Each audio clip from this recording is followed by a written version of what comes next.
was the night of November 11th. The starry sky loomed over the cemetery like a cloak of mystery. The clock struck 2 a.m., a moment when the veil between the world of the living and the dead seemed thin. The only thing perceptible was the hooting of an owl in the distance. The rusty gate creaked as we crossed the threshold of the cemetery. The moon, high in the sky, cast its silvery light on weathered tombstones and dilapidated chapels, creating an atmosphere of mystery. We began to move among the tombstones discreetly, avoiding disturbing the eternal rest of the deceased. The ground covered in dry leaves amplified each of our steps, making our progress almost stealthy. In a moment of silence, our gaze was drawn to a faintly visible path winding towards the oldest part of the cemetery. The old and decrepit tombstones emitted an eerie charm that enticed us to explore further. Initially, the atmosphere seemed normal, with the moon casting its light through the bare trees, creating shadows with frightening shapes. However, as we ventured among those silent tombs, a cry began to permeate the cold air, like an echo from a distant past. It was a cry resembling that of a child. I couldn't quite understand, but in that funereal context, it seemed out of place and disturbing. "What was that?" I whispered to my friend, scanning the surrounding darkness. "Maybe it's just the wind among the graves," he said.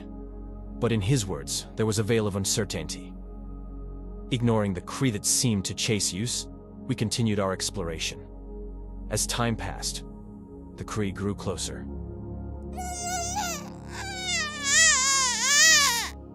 Suddenly, we found ourselves near a grave that read, "Here lies Liam Turner, skilled craftsman and builder of enchanted dreams, whose dolls came to life in his hands." On the tombstone lay a doll with red eyes and cheeks. The crying was coming from her. "What?" I whispered, observing the doll as we approached. The doll suddenly stopped crying and moving, as if it had been waiting for our presence. Then, the atmosphere became even more unsettling. The cemetery seemed to awaken. The wind began to blow fiercely. "We have to leave this place now," I exclaimed, trying to conceal the tremor in my voice. We fled from the cemetery through the rusty gate, returning to the quiet of that November night. However, since that moment, I haven't stopped thinking about that cry, that voice, and that doll that seemed to have a life of its own. Who knows what lay behind all this? There was something dark, a mysterious energy permeating those burial grounds. The mystery of that night is still there, among those tombs. We will never know what was behind all this. But that memory still gives me chills today, as if that night didn't want to leave me completely.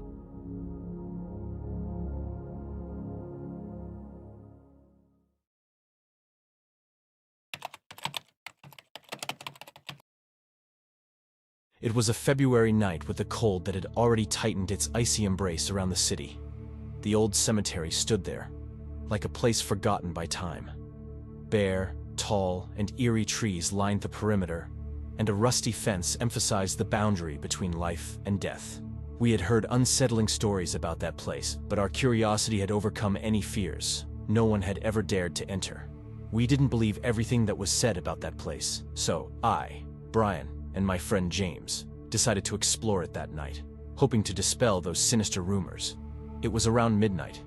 We entered the cemetery, wearing heavy jackets and armed with small flashlights. Our footsteps echoed among the decaying tombstones as we ventured into the darkness. The city lights were barely visible on the horizon. Our flashlights barely illuminated the path ahead, and our hearts beat fast at the thought of what we might encounter. But despite that, we continued to walk among the dirty and toppled gravestones, scrutinizing the faded inscriptions. At some point, my flashlight began to flicker, and its weak glow quickly faded. I tried to strike the flashlight against the palm of my hand in the hope that it would revive, but nothing. It went out completely. My throat instinctively tightened. James turned to me with a worried look. "Maybe it's better if we go back," he said. But my pride and curiosity pushed me to reject the idea. "No. We have to keep going. We've already passed halfway through the cemetery. We can't give up now," I replied, trying to mask my growing fear. We advanced in the darkness without the light of my flashlight, using those of James and Brian. Our steps were more uncertain, and the rough terrain of the cemetery seemed to become increasingly treacherous. After a while, I couldn't stay there anymore. I decided that I had to leave, and so we headed towards the exit. As we left the cemetery, with my heart still tight from the tension, I glimpsed a faint glow in the distance. I approached with curiosity and discovered a man under a tree, absorbed in writing in a worn-out book. "Who are you?" I asked. His name was Henry. He was 69 years old. I admit, we were scared, but at the same time curious. The man told us he was homeless, without shelter in the hectic world beyond the gates of that cemetery. In a calm voice, he painted his reality of loneliness and a deep desire to connect with the past. Every evening, when the cemetery closed its gates, he climbed over the fence to find shelter among the tombstones and trees. His seemingly bizarre gesture revealed a soul in search of comfort, of a connection with his deceased loved ones. It was there, among the graves, that he felt closest to the memories and presences he had lost over time. His story, soaked in sadness and hope, deeply moved us. We left the cemetery behind with a new awareness. In that place, between the boundaries of life and death, we had encountered a man who, in his loneliness, found comfort in the silent embrace of his departed family. The night had revealed a shadow of life and connection in a seemingly forgotten place.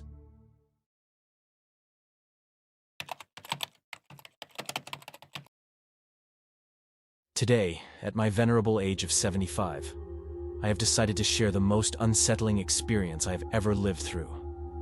It was the 80s, precisely in 1983, and I was the caretaker of an old cemetery about 20 minutes away from the city center. My task was to maintain order and ensure that everything ran smoothly during the night. During the day, I provided information to those in need and performed cleaning duties. My day began before dawn, around 4 a.m., and concluded in the evening at 8 p.m. I remember being exhausted at the end of the day. Those work shifts were grueling. Often during the night I noticed strange things. I lived in a small house a few steps away from the cemetery, a humble dwelling. But it was my refuge, and I felt comfortable there. By necessity, I knew everything that happened in that area. Often at night, I glimpsed groups of young people sneaking in for nighttime parties with alcohol. So, I was often forced to chase them away, trying not to anger them to avoid escalating the situation. One night was different. I found myself witnessing a terrifying scene. My workday had finally come to an end, and as I was closing the cemetery gate, I heard unusual noises coming from the chapel area. I approached with curiosity and witnessed an unusual spectacle. A group of young people engaged in a strange ritual began lighting candles and drawing strange symbols on the ground. Shortly after, they started chanting in an incomprehensible language. I don't know what language it was. The scene, however, turned into something even more terrifying when suddenly expressions of terror appeared on their faces. Confused and astonished, I hid behind a tree, trying to understand what was happening. The youths seemed to be in the grip of an invisible force, an energy enveloping them as they danced around the mysterious symbols. Then, in an instant, the atmosphere changed, and their expressions of fear turned into joy. Suddenly, with a burst of icy wind, the symbols on the floor disappeared, and those young people began to run towards the cemetery exit. I found myself alone in the silence of the cemetery, with only the sound of the wind among the tombstones. I didn't know what to think. Shaken, I picked up the torch and returned home. I crossed the threshold, closing the door behind me with a sigh of relief. I headed to the living room and collapsed into my armchair in the corner. I grabbed a glass of whiskey and a cigarette. I was in the dark, shaken. The room was illuminated only by the glow of my cigarette, and the only sound was the tobacco burning. As I sipped the whiskey, its warmth slid down my throat, trying to ease the tension that still pervaded my body. I couldn't believe what I had seen. I stayed there all night. After a few hours, the morning light timidly filtered through the window. Everything seemed to have been just a bad dream. But no. I wondered if time would gradually dissolve the memory of that night, turning it into a distant echo in my mind. The memory of those young people trapped between terror and joy was still vivid in my thoughts. I began to ponder whether the cemetery had absorbed the energies of that night, safeguarding them within its ancient stone walls. This is a doubt to which only time will provide an answer. The cemetery will guard the secret of that night, and I will wonder if the memory of that night will ever be erased from my mind.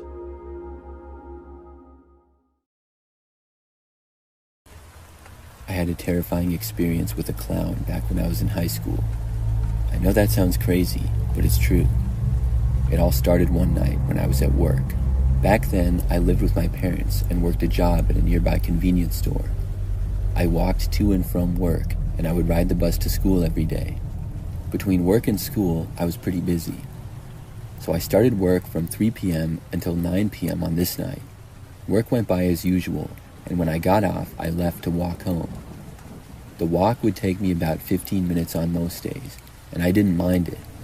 At my job, I would just be sitting at a counter most of the time, so walking afterwards felt nice. Also, the neighborhood was generally really quiet. I never felt unsafe or had anything scary happen. It did seem a little bit creepy at night sometimes because of how quiet it would be. After leaving work, I started walking along the sidewalk. There were sidewalks for my entire walk home, but I did have to turn a couple of times. About 2 or 3 minutes into the walk, I noticed somebody kind of up ahead. They were standing on the grass between the sidewalk and the street, kind of randomly. It was dark out and they were far away, but when I approached, I soon realized that it was a clown, or at least it was somebody dressed up in a clown costume. It was really creepy looking, and I knew that I would have to walk past him. I didn't really want to, but I did. I tried not to look when I got close, and the clown didn't say anything to me. When I passed it by, I could sense him looking at me though. Still, I didn't look. I just walked past and kept going towards my house. At first, he appeared to stay where he was, but when I got like 20 feet away, I heard him move, and it sounded like he went onto the sidewalk. I got about 50 feet ahead of him, but then I heard him walking behind me. I hoped that he wasn't following me, but I had a bad feeling that he was. When I turned, I looked over and saw that the clown was walking a distance behind me. He turned exactly when I did. There was no question that he was following me.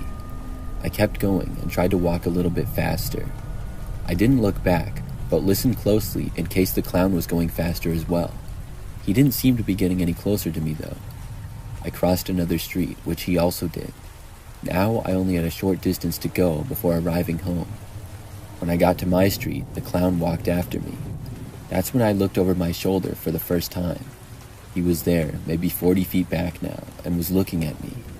I walked faster, and by now my heart was racing. I was really freaked out. I wanted to start running, but was afraid that the clown would do the same if I did. Instead, I remained as calm as I could and kept walking. Soon I made it to my driveway. I felt a lot better, but still had to make it inside the house.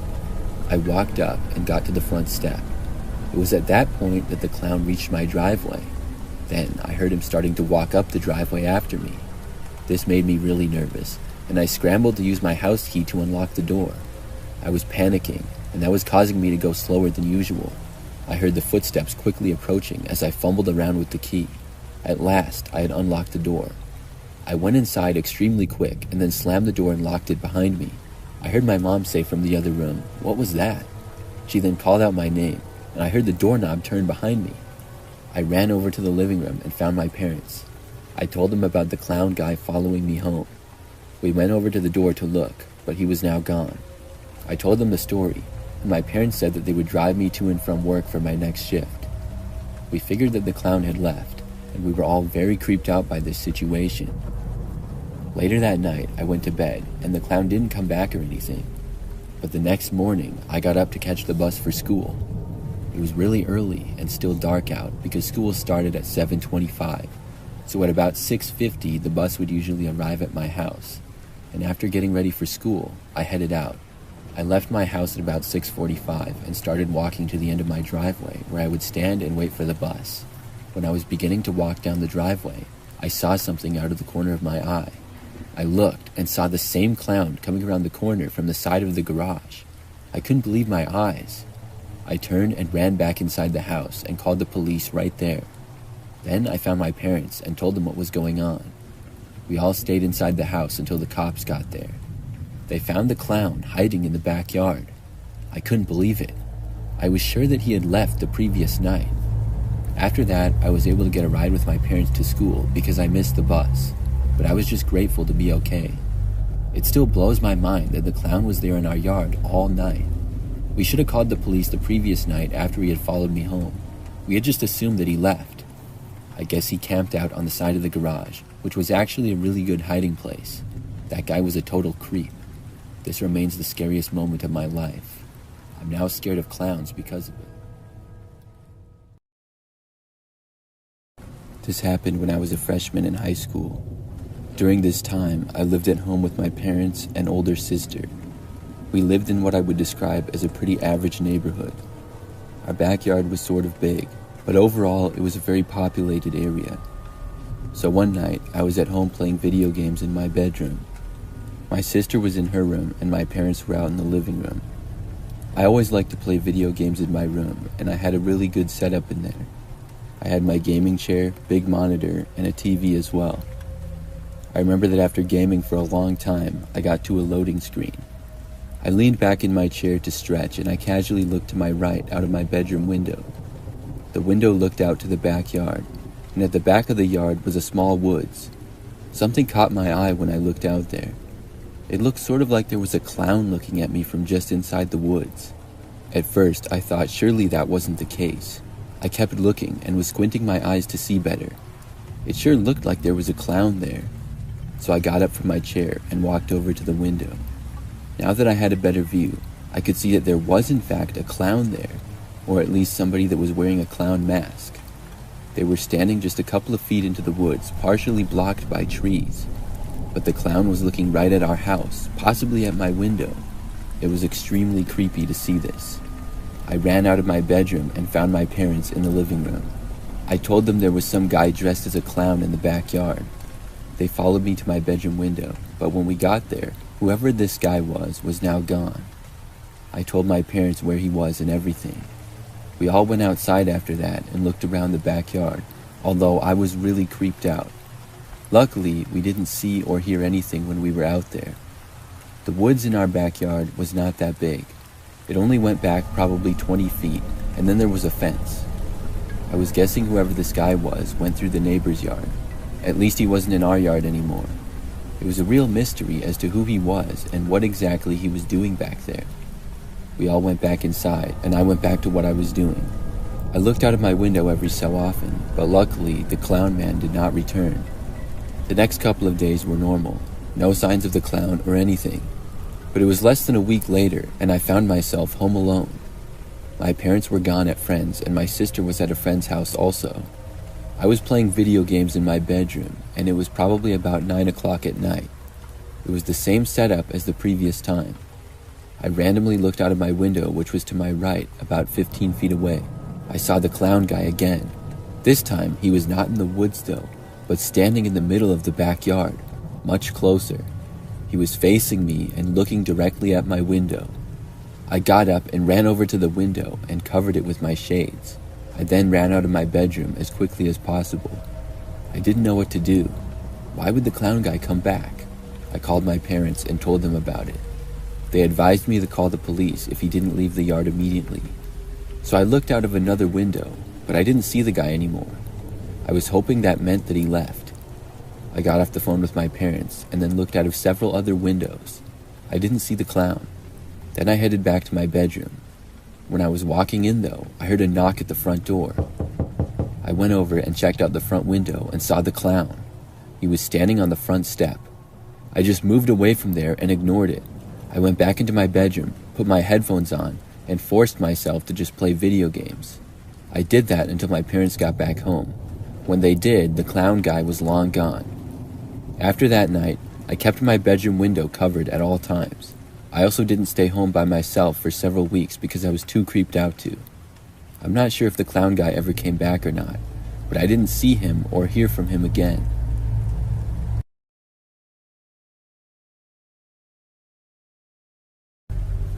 This happened not that long ago. I went to the grocery store one night that was kind of near my house. It was only like 10 minutes away. I was inside the grocery store for maybe 30 minutes. Inside, things were not very busy, and it was maybe 9 p.m. When I left the grocery store, I went back to my car, which was parked at about the middle of the parking lot. There were cars scattered all around, but not too many. I noticed that there was a car parked right next to mine, though, that wasn't there before. I only really noticed it because there were lots of open spaces around it. The car parked next to mine was a silver-colored sedan. I didn't pay it much attention and started loading my groceries into the back of my car. But when I was just about done, I glanced over at the car that was parked next to me and noticed somebody sitting in the driver's seat. It appeared to be a man, and he was wearing a clown mask. This mask in particular was really creepy looking. It wasn't one of those cheap ones, but a really detailed one. I didn't know why he was wearing it, because it wasn't anywhere near Halloween. It just seemed kind of random and odd. He wasn't looking at me though. I put my cart back and then went to my driver's door and got inside. It was then that I looked over and noticed that the clown guy was looking right at me from inside his car. He didn't wave or move or anything, but was just staring in my direction. I smiled at him, figuring that it was some kind of a joke. Then I started my engine and drove away. As soon as my car started, he started his car as well. When I began driving, he did the same. I watched his car follow mine to the end of the parking lot, and I was worried. Immediately, it seemed like this clown guy was trying to follow me. I left the parking lot and went onto a quiet road, and then that one took me to a busier one. The clown drove behind me the whole way. The roads were pretty quiet with it being later at night. There was not a good chance that he could get stuck in traffic trying to follow me or something. If it was rush hour, that might have been a possibility. Instead, he easily stayed on my tail as I drove down the highway. After maybe 5 minutes there, I was getting worried of what I would do. I couldn't let this guy follow me all the way back home. So when I was driving, I called my boyfriend to tell him the situation. He was really confused when I told him a clown was following me on the highway. He thought I was joking at first and started laughing. I told him that I was serious and this was not a joke. Still, he didn't seem to take it as serious as I was. I told him that I was going to drive to his house. My boyfriend's house is about 5 minutes away from mine. He said that was fine with him and told me not to worry about it. I did feel a little bit better knowing he wasn't too concerned, but still, this clown guy was really creeping me out. It's one thing to dress as a clown later at night, but it's another to follow somebody home. Several minutes later, I exited the highway, followed by the clown.